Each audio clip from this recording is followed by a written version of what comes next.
Hey guys, Josh McKay from the Test Experts, continuing our series working the April ACT backwards from 60, the math part.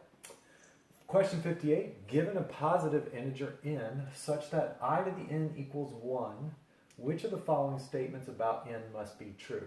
Now there was a note right here that I didn't write that said that I squared is negative 1, so we're talking about the imaginary number I.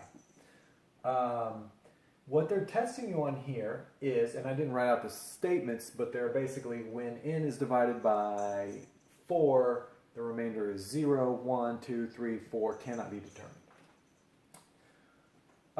What they're testing you on here is the old trick to figure out whether I to a power is I, negative 1, negative I, or positive I.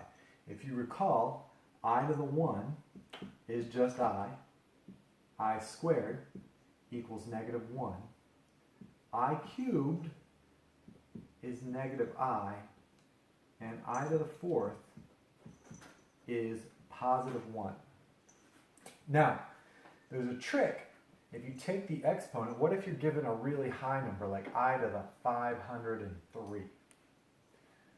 You can take that number, 503, divide it by 4 in your calculator, and look at the remainder. Look at the decimal.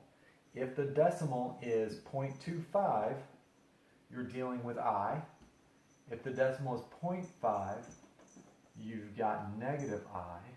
If the decimal is 0.75, you've got negative I. And if it's no decimal, you've got positive 1.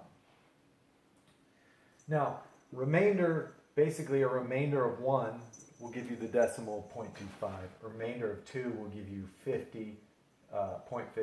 Remainder of 3 gives you 0.75. And remainder of 0 will give you the decimal 0.00.